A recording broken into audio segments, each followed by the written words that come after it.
हाय दोस्तों, नमस्कार। मैं महेंद्र कुमार आज आप लोगों को इस वीडियो के माध्यम से ये भारतीय संविधान के महत्वपूर्ण अनुच्छेद के विषय में बता रहे थे। वही फिर जो बचे शेष अनुच्छेद है उनके बारे में बताएंगे। आइए हम जानते हैं पहले अनुच्छेद 52। ये अनुच्छेद 52 में क्या है? अनुच्छेद 52 में है भारत के राष्ट्रपति। अनुच्छेद 52 में क्या है? भारत के राष्ट्रपति के विषय में है। अब अनुच्छेद 54 में क्या है? देखिए, 52 में 2 प्लस करेंगे तो 54 होगा। ठीक है, आप इस तरीके से ध्यान दीजिएगा। अनुच्छेद 52 में भारत के राष्ट्रपति के विषय में बताया गया है। और अनुच्छेद 54 में क्या है? राष्ट्रपति का निर्वाचन। राष्ट्रपति का निर्वाचन कैसे होगा उसके विषय में बताया गया है। ठीक है, अनुच्छेद ये 54 में। ठीक है दोस्तों, अब हम इसको आपको बना देंगे स्टार से कि ये इम्पोर्टेंट है, आप इसको रख लीजिएगा, इसको न भूलिएगा। ठीक है, ये अनुच्छेद 52। अब आइए हम अनुच्छेद 61 की बात करते हैं। तो अनुच्छेद 61 भी आपका इम्पोर्टेंट है। ठीक है, उसको भी आप रख लीजिएगा। अनुच्छेद 61 में क्या है कि राष्ट्रपति पर महाभियोग चलाने की प्रक्रिया क्या है? कि राष्ट्रपति पर महाभियोग चलाने की प्रक्रिया है। राष्ट्रपति पर महाभियोग लगा करके उसको उसके पद से हटा सकते हैं आप। ठीक है, अनुच्छेद 61 में ये बहुत बार पूछता है परीक्षाओं में। ठीक है, अब आइए अनुच्छेद जो है 63 से संबंधित हम बताते हैं। अनुच्छेद 63 में क्या है? भारत का उपराष्ट्रपति के विषय में बताया गया है। जैसे अनुच्छेद 52 में भारत के राष्ट्रपति के विषय में बताया गया है, उसी तरीके से अनुच्छेद 63 में क्या है? ये भी इम्पोर्टेंट है कि भारत का जो है एक उपराष्ट्रपति होगा। ठीक है, अब आइए हम अनुच्छेद 66 की बात करते हैं। देखिए, यहाँ पे 2 प्लस किया था और यहाँ पे 3 प्लस करेगा।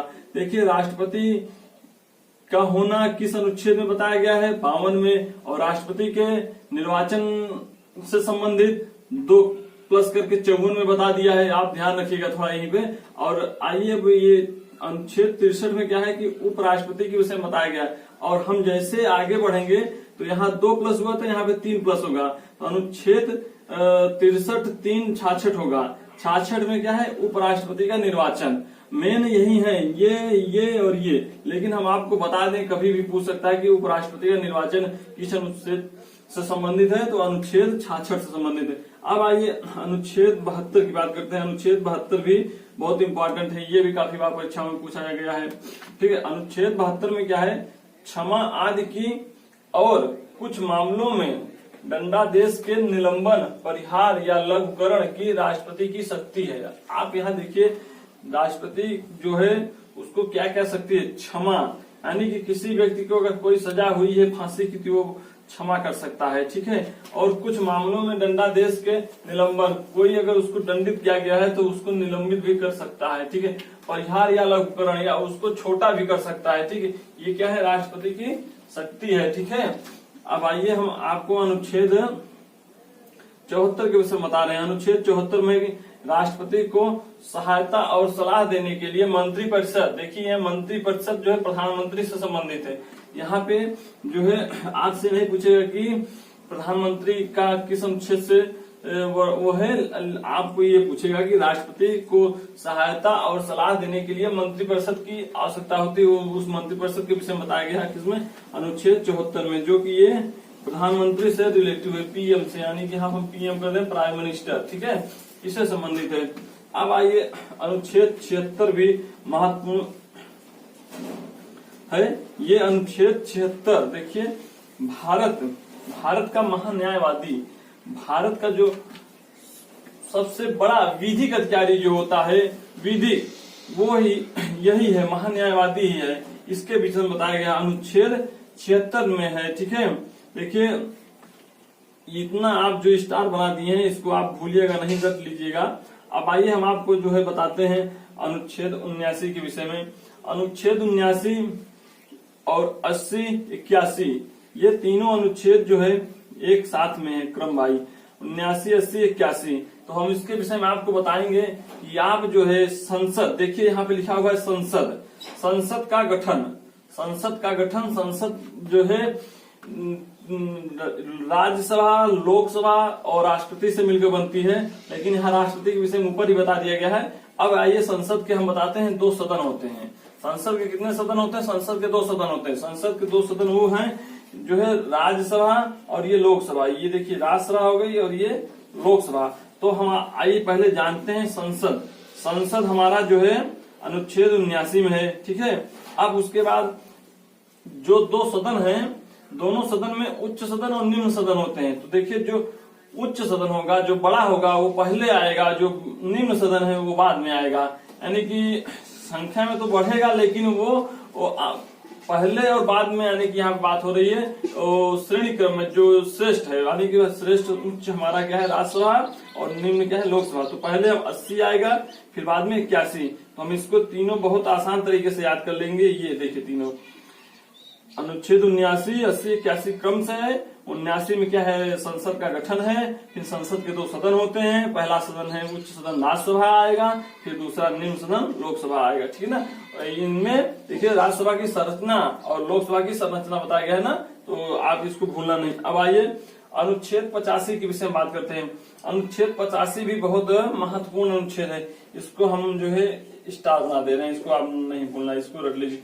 अनुच्छेद 85 में क्या है, 85 सी आ रहा है ना, 17वां। देखिए यहाँ पे भी कॉमन ही है, देखिए 17वां 85, ठीक है ना। ये 17वां या सत्र में देखिए स ही कॉमन है, तो ये 85 में स लास्ट आ रहा है, तो आप इसको नहीं भूलना। 17वां किस अनुच्छेद में, 85 में। अब देखिए ये संसद का जो है सत्र जो है 17वां या विघटन, ये यानी कि खंडित कर देना। जब खंडित कर देगा तो छोटे छोटे भाग हो जाएंगे, ठीक है। और इसी संसद से संबंधित क्या है कि राष्ट्रपति जो है संयुक्त बैठक बुलाता है अचानक किसी भी दशा में। हम आपको आगे अनुच्छेद में बताएंगे, लेकिन हम आपको याद करने के लिए इसके साथ में कर दे रहे हैं। देखिए कि अनुच्छेद है 108 में यहाँ हम बना दे रहे हैं अनुच्छेद 108। ये जो है राष्ट्रपति जो है संयुक्त जो है बैठक बुला सकता है, संयुक्त बैठक कुछ दशाओं में बुला सकता है। तो देखिए यहाँ पे बैठक आ रहा है ना, 108 अब बैठक ये कॉमन है अनुच्छेद से, देखिए। और जो वहां पे दिया रहेगा हम आगे आपको बताएंगे, लेकिन हम इसको इसलिए यहाँ पे लिख दे रहे हैं कि यहाँ पे 17वां यानी कि विघटन हो जाएगा, तो विघटन होगा तो कम होगा, कम यानी कि ये संख्या 85 और 108 से क्या है कम है। 85 ये जो है 108 से कम है, तो पहले क्या आएगा, मान लीजिए आप 85 याद किए हैं और 108 भी याद किए हैं, तो आप कंफ्यूज हो जाएंगे कि किसमें 17वां या विघटन है या किसमें जो है संयुक्त बैठक बुलाता है। तो आप ऐसे याद करें, देखिए बैठक 108 है, ये तो आप कभी नहीं भूलेंगे, कॉमन हो गया। और आइए 185 17वां हमने बता दिया, ठीक है। तो दोनों जो है एक दूसरे के विपरीत थे, इसलिए हमने आपको बता दिया, ठीक है दोस्तों। अब आइए अनुच्छेद 87 के विषय में बताते हैं। अनुच्छेद 87 क्या है कि राष्ट्रपति का विशेष अभिभाषण है। इस अनुच्छेद में राष्ट्रपति का जो है क्या है, विशेष अभिभाषण है दोस्तों। हाँ दोस्तों, देखिए हम अनुच्छेद के विषय में बात कर रहे थे। अनुच्छेद हमारा अगला अनुच्छेद है अनुच्छेद 89। अनुच्छेद 89 यानी कि 89। अनुच्छेद 89 में क्या है, राज्यसभा का सभापति और उपसभापति। देखिए जो आपका मैंने अभी आगे बताया था कि संसद के दो सदन होते हैं, दो सदन में राज्यसभा लोकसभा, उसके बारे में बता दिया था। अब उसी के जो है राज्यसभा के सभापति कौन होते हैं, भारत के उपराष्ट्रपति, जिनका अनुच्छेद 63 में क्या है वर्णन है, ठीक है। हमने आपको आगे बताया। अब आइए देखिए उसी राज्यसभा का जो सभापति और उपसभापति, एक उप सभापति भी होते हैं, ठीक है। तो जैसे राज्यसभा में सभापति अनुपस्थित है, तो उस स्थिति में उपसभापति क्या है कि सभापति का कार्य देखते हैं, ठीक है। तो अब आइए हम आपको बताते हैं कि अनुच्छेद 89 में 89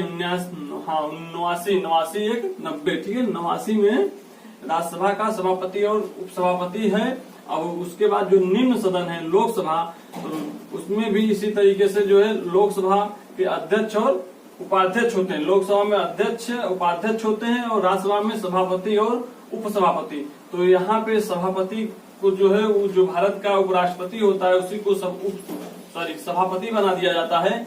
और यहाँ पे जो अध्यक्ष है तो अध्यक्ष का जो है संसद जो लोकसभा का चुनाव होता है, चुनाव होने के बाद जो है उस चुनाव में जितने भी सदस्य विजयी घोषित होते हैं उन सांसदों में से फिर लोकसभा अध्यक्ष का जो है चुनाव किया जाता है। तो उसमें से लोकसभा अध्यक्ष बनते हैं, लोकसभा अध्यक्ष और उपाध्यक्ष, ठीक है। अब आइए अनुच्छेद 93 बता दिया था। अनुच्छेद 89 जो है राज्यसभा का सभापति और उपसभापति, और 93 में लोकसभा के अध्यक्ष और उपाध्यक्ष के विषय में है। अब आइए अनुच्छेद 97 में क्या है, देखिए हम आपको यहीं पे कॉमन बता रहे हैं, ऊपर आप भूलना नहीं, क्योंकि 89 है जो है राज्य सभापति से, ठीक है, राज्य के सभापति से संबंधित है, उपसभापति से 89, और 93 लोकसभा अध्यक्ष और उपाध्यक्ष, और ये 97 आ रहा है, 97 आ रहा है, और यहाँ पे वेतन, ठीक है ना, वेतन भत्ते, ठीक है, यहाँ पे तय आ रहा है 97 वेतन तय और भत्ते तय, इसमें दोनों में यही कॉमन आपका आ रहा है, तो इसको आप 97 नहीं भूलेंगे। राष्ट्र ये देखिए सभापति और उपसभापति तथा अध्यक्ष, जो यहाँ पे हमने बताए थे कि सभापति उपसभापति और अध्यक्ष, तो उनके वेतन के विषय में इसमें बताया गया, किसमें 97 में।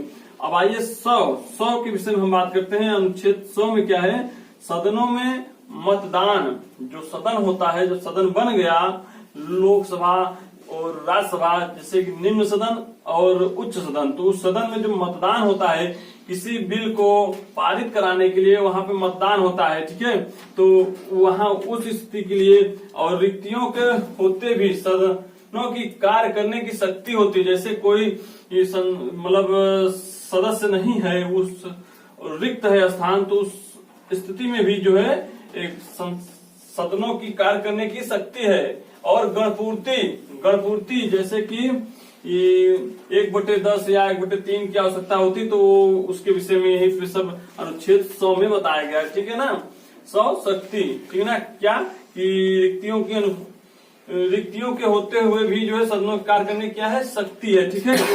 अब अनुच्छेद 105 में क्या है, देखिए अनुच्छेद 105, ठीक है, 5 और संसद के सदनों की तय उनके सदस्यों और समितियों, देखिए यहीं पे 105 और समितियों की शक्ति विशेषाधिकार आदि की क्या है इसमें दिया गया है।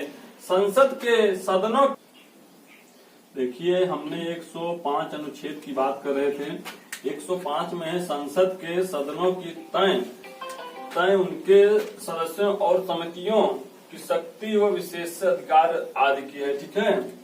जो संसद के सदन होते हैं, 2 उच्च सदन और निम्न सदन, तय उनके सदस्यों, जो उनके तय सदस्य और समितियां होती हैं, उनकी क्या शक्तियां हैं, वह विशेष अधिकार क्या है आदि के विषय में क्या है, अनुच्छेद 105। अब आइए अनुच्छेद, अब यहीं से स्टार्ट होता है महत्वपूर्ण आपका 108 से। अनुच्छेद 108 के विषय मैंने आगे आपको बता दिया था जब 17वां अनुच्छेद 85 की बात किया था। अनुच्छेद 85 और 108 है जो है अपोजिट है, वहां पे 17वां यानी कि खंडित कर दिया जाता है, और यहाँ पे संयुक्त मतलब बैठक, एक तरीके से हम एक परिभाषित के रूप में आपको बता रहे हैं, याद करने के तरीके के तौर पे कि आप याद कर लीजिए कि वहां पे भी खंडित होता है तो छोटा हो जाता है। कोई अगर वस्तु है उसको खंडित करेंगे आप, छोटे छोटे भाग में हो जाएंगे। अगर किसी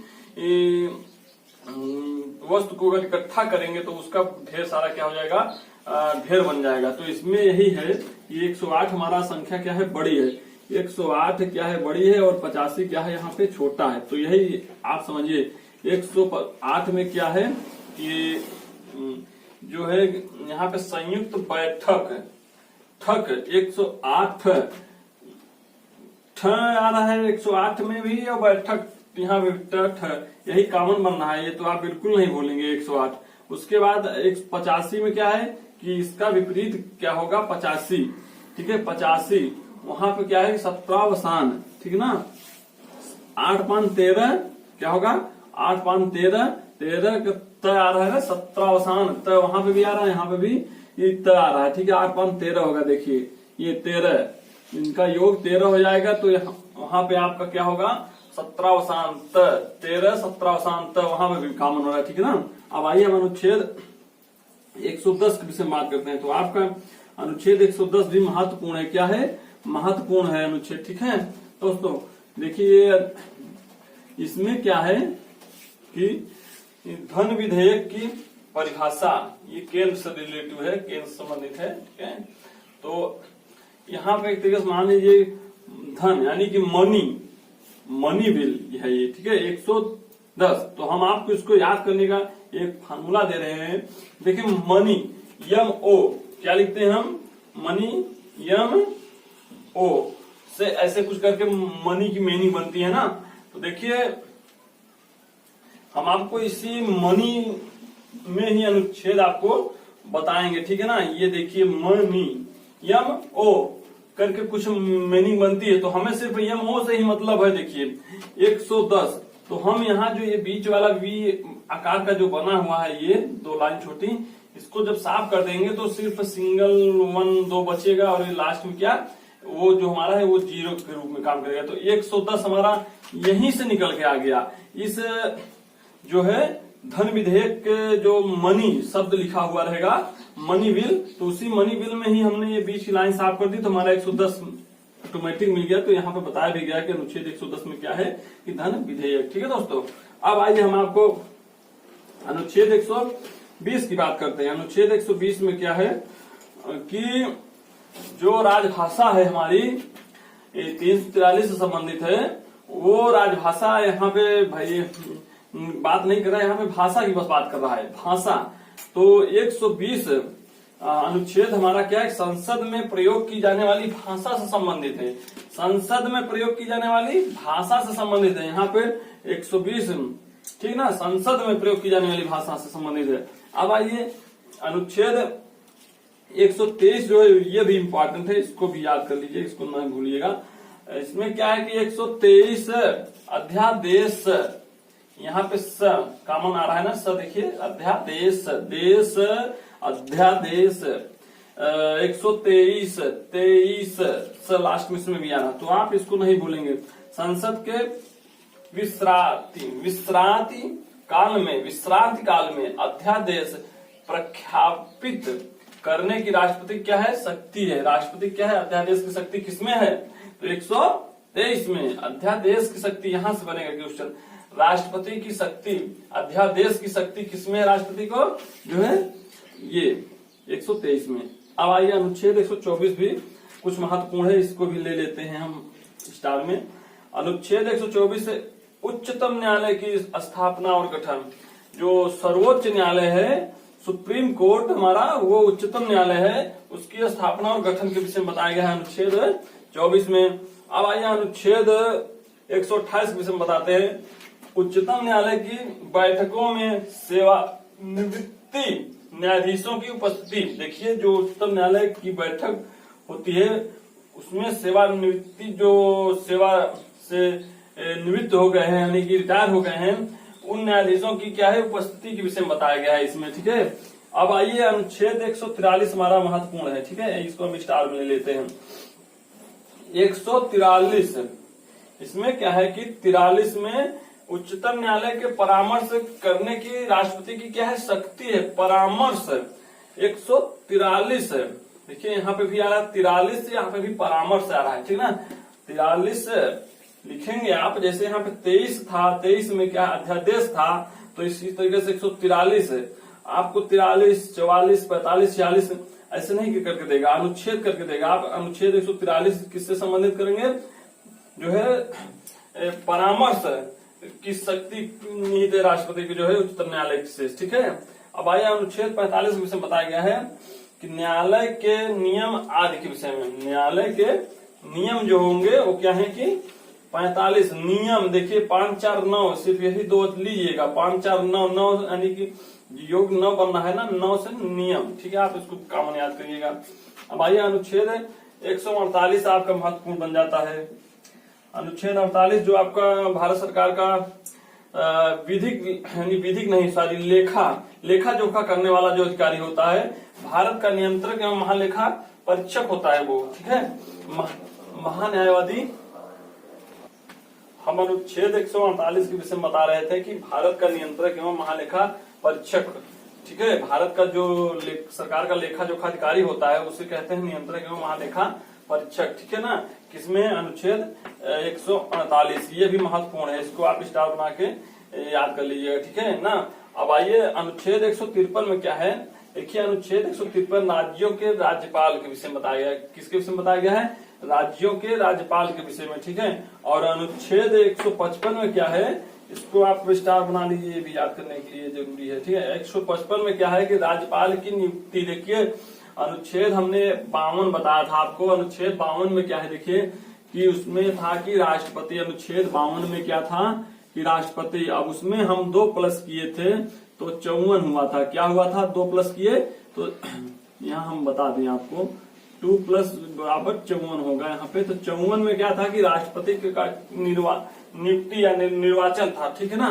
तो यहाँ पे इसकी नियुक्ति के विषय में बताया गया, वहां निर्वाचन के विषय में था, यहाँ पे क्या होगा? नियुक्ति। यहाँ पे जो है 53 2 55 हो गए। यहाँ पे देखिए 153 प्लस 2 100 क्या होगा? 55। देखिए आ गया ना, 2 इसमें भी प्लस किए, 2 इसमें भी प्लस किए। देश में हमारा क्या होता है कि सर्वोच्च क्या होता है, मेन मुखिया जो राष्ट्रपति होता है, संवैधानिक जो होता है वो राष्ट्रपति, और राज्य में कौन संवैधानिक होता है? राज्यपाल होता है। तो राज्यपाल की नियुक्ति में भी हमने उससे संबंधित 153 में था राज्यपाल, उसमें 2 प्लस किए तो उसकी नियुक्ति आ गई, और राष्ट्रपति में 2 प्लस किए थे तो उसका क्या आ गया था? निर्वाचन आ गया था।